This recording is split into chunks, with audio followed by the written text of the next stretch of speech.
Heissa, tervetuloa Opiksen opetusvideoon, miten ilmoittaudutaan kursseille lyhyesti. Eli avataan ensimmäisenä selain. Mennään Aalto-yliopiston sivuille. Täältä näin. Sitten täältä ylhäältä pystytään kirjautumaan sisään meidän aaltotunnuksilla.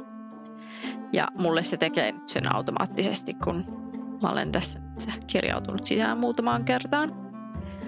Ja sitten me päästään opiskelijaoppaaseen joko kirjoittamalla tähän, tai siis klikkaamalla tästä opiskelija-aalto, tai sitten voidaan myös hakea täältä, että opiskelijan opas. Niin, tuolta löytyy ensimmäinen linkki, niin sitten se tuo meidät tähän.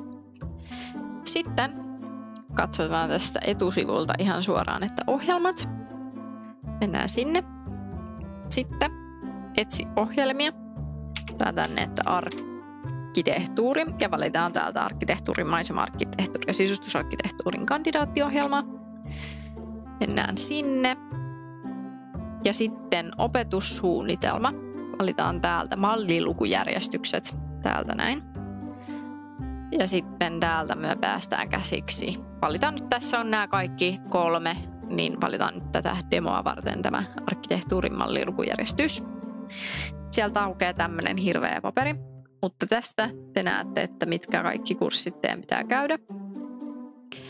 Ja otetaan meillä nyt esimerkiksi tämä ARC C0009 perusteet tila 1.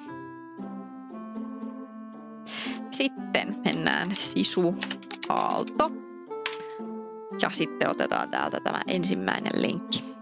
Sitten sille tulee se kirjautumisen sisään sivu ja te kirjaudutte sisään ihan normaalisti. Sitten te menette täältä näin tänne opintojen rakenne ja sieltä aukeaa tämmönen hirveä sivusto. Mutta tästä me selvitään, että tässä on nyt ensin ne niinku Artsin opinnot, mitkä on meille kaikille pakollisia.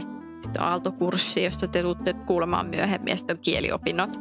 Ja sen jälkeen, kaiken tämän jälkeen tulee tekniikan-alan pääaine, missä on sitten nämä arkkitehtuuriopinnot, tai sisustusarkkitehtuuri tai nämä.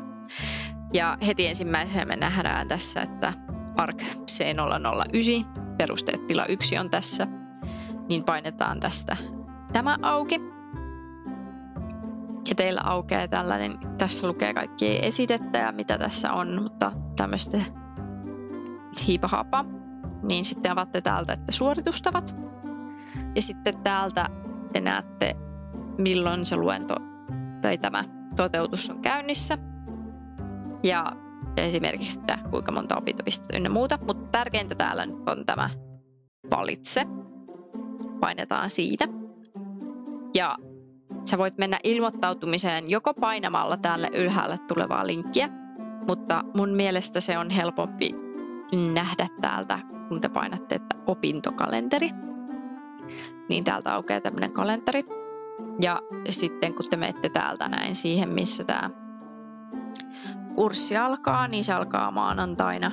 Niin täältä mulla on tässä näitä muita kursseja, mun omia kursseja. Mutta sitten täältä te löydätte, näkyy tämmöisenä niin kuin vaalean sinisenä ne kurssit, joille te ette ole vielä ilmoittautunut. Niin joo, tosiaan, tässä se on. Niin, jotta me voidaan ilmoittautua sille, niin mennään täältä alaspäin. Tässä sivulla on tämmöinen palkki. Ja sitten täältä etsitään tämä perusteet tila 1.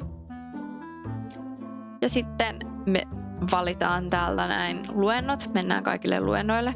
Mennään kaikille harjoituksille. Mennään näillekin kaikille harjoituksille. Mennään vielä näillekin kaikille harjoituksille. Ja nämä oli kaikki automaattisesti varattu. Niin sitten täältä ilmoittaudu. Sadam. Aukuu tämmönen näkymä. Ja sitten tässä on opetusryhmät ja sitten nämä. Ja täältä taas valitaan nämä kaikki opetusryhmät uudelleen. Ja sen jälkeen vahvista. Näin. Ja nyt se muuttui tummansiniseksi niin kuin nämä kaikki muutkin. Niin siitä tiedetään, että me ollaan ilmoittauduttu tänne sisään.